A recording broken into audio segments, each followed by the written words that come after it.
अपनी लाइफ का कंट्रोल अपने हाथों में लेने की चाहत रखने वालों को मेरा सलाम। कितना एक्सरसाइज ज़्यादा एक्सरसाइज है? ये बहुत कॉमन क्वेश्चन है क्योंकि बहुत लोगों को हार्ट से रिलेटेड प्रॉब्लम हो रही है। जिम्स में कई सारे हार्ट अटैक हो चुके हैं और उसमें सबसे बड़ा ब्लेम जो आता है वो एक्सरसाइज पे आता है। तब ये क्वेश्चन उठता है कि कितना एक्सरसाइज करना ज़्यादा एक्सरसाइज है, कैसे पता करें इस चीज़ को। जानेंगे आज के इस एपिसोड में डिटेल में। अगर आप मेरे चैनल पे नए हैं तो सब्सक्राइब करना मत भूलिएगा। आइए स्टार्ट करते हैं। Welcome back. कितना एक्सरसाइज करें कि वो हमारे लिए ज़्यादा ना हो? जब भी हम एक्सरसाइज करते हैं हमें पता कैसे चलता है कि हम एक्सरसाइज कर रहे हैं? क्या वो स्वेट है जिससे हमें पता चलता है कि हम एक्सरसाइज कर रहे हैं? नहीं, वो स्वेटिंग नहीं है। क्योंकि भरी धूप में, गर्मी में जब हम बाहर जाते हैं तो हम एनीवे स्वेट कर रहे होते हैं। उसका मतलब ये नहीं होता कि हम एक्सरसाइज कर रहे हैं।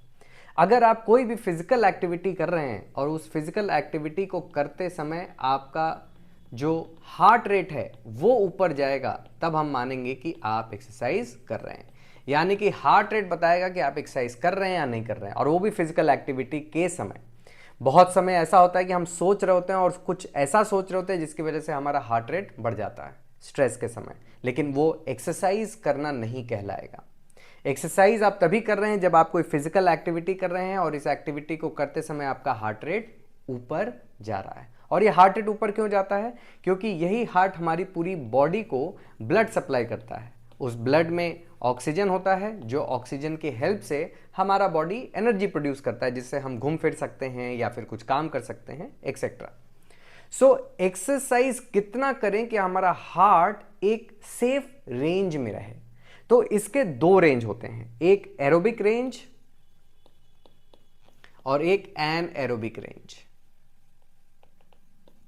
एन एरोबिक रेंज वो रेंज होता है जिसमें हम स्ट्रेंथ ट्रेनिंग करते हैं, हमारा हार्ट रेट बहुत ज़्यादा ऊपर होता है।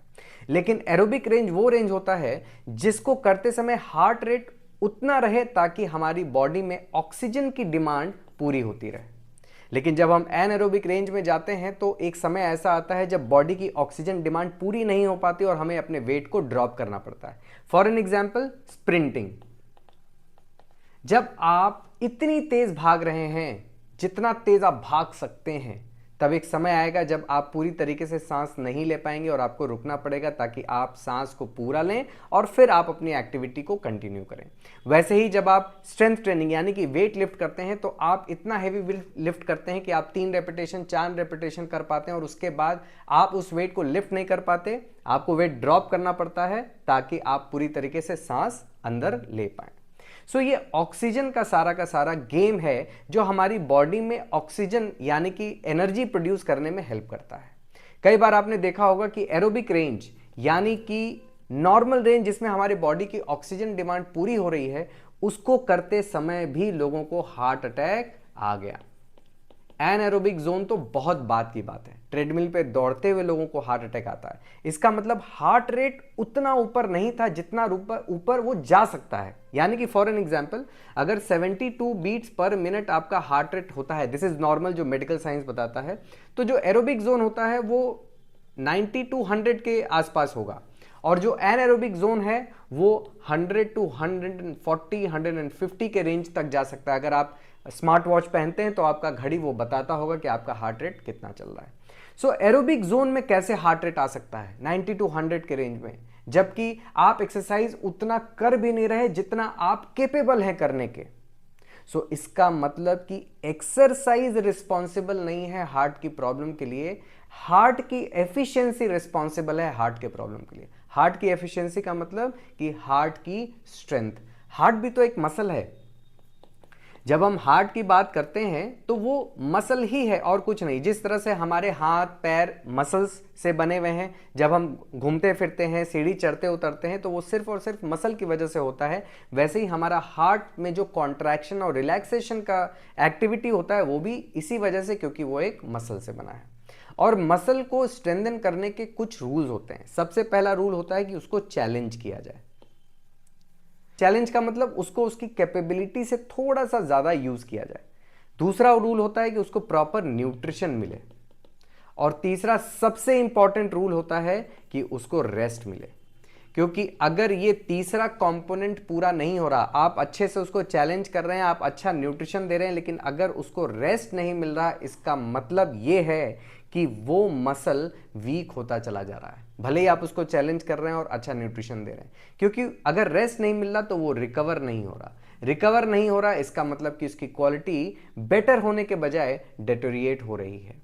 और ऐसा ही कुछ होता है हार्ट के साथ। जब आप एक्सरसाइज करते हैं तो एक्सरसाइज करते समय आपका हार्ट रेट ऊपर जाता है, नो डाउट, लेकिन जब आप एक्सरसाइज नहीं करते तब भी आपका हार्ट रेट ऊपर की तरफ रहता है। क्यों? क्योंकि हमारा स्ट्रेस लेवल हाई है, और इस स्ट्रेस की वजह से हमारा हार्ट पूरे टाइम एक्टिविटी कर रहा है, यानी कि पूरे time contract relax contract relax कर रहा है। यहां तक कि जब सोने की बात आती है, स्लीप, इस समय भी हार्ट को रेस्ट नहीं मिलता, क्योंकि हमारी स्लीप क्वालिटी बहुत पुअर है। और उसके पुअर होने का कारण अगेन स्ट्रेस। सबकॉन्शियस माइंड में इतनी सारी चीजें चल रही होती कि हमारा बॉडी डीप स्लीप में जा ही नहीं पाता। दूसरा अल्कोहल। तीसरा टाइमिंग, कितनी देर से हम सोते हैं उसका भी इंपैक्ट पड़ता है हमारे बॉडी के रिकवरी सिस्टम पे, क्योंकि हमारा बॉडी सर्केडियन रिदम को रिस्पॉन्ड करता है, और हम उसके अकॉर्डिंग अगर नहीं सोते हैं तो हमारी बॉडी में एनाबॉलिक हार्मोन सीक्रेट नहीं होते, और जब वो सीक्रेट नहीं होते तो हमारी बॉडी की रिकवरी नहीं हो पाती। अब आप सोचिए कि आप हफ्ते में सिर्फ 5 दिन वर्कआउट कर रहे हैं, 2 दिन का रेस्ट ले रहे हैं, लेकिन उसके बावजूद क्या आपके हार्ट को रेस्ट मिल रहा है? नहीं मिल रहा। हार्ट पूरे टाइम धड़क रहा है, हार्ट पूरे टाइम हाई स्पीड पे चल रहा है। इसके अलावा आपकी लाइफस्टाइल, स्मोकिंग, ड्रिंकिंग, ओबेसिटी, इन सब का अलग नेगेटिव इंपैक्ट पड़ता है आपके हार्ट पे।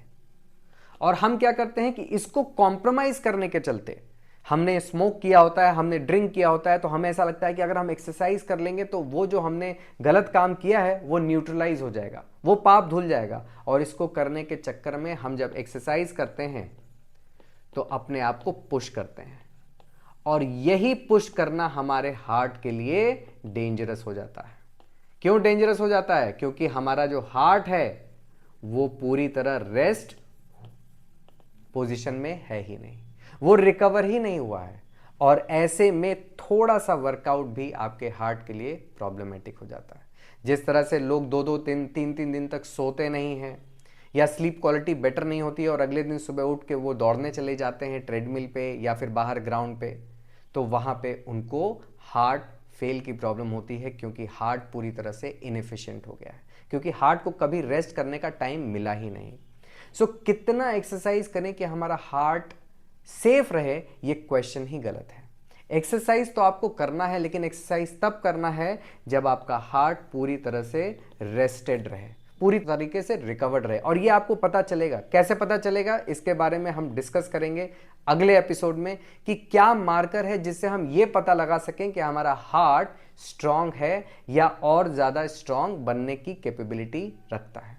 अगर आज के एपिसोड से रिलेटेड कोई क्वेश्चन हो मुझे कमेंट में जरूर पूछेगा, मैं उसका जवाब दूंगा। या अगर कोई टॉपिक हो जिस पे आप चाहते हैं कि मैं वीडियो बनाऊं तो वो भी मुझे कमेंट में बताइएगा। मिलते हैं अगले एपिसोड में, जिसमें हम ये जानेंगे कि हार्ट स्ट्रांग है इसका पता कैसे लगाया जाए। This is Kapil Kanodia signing off.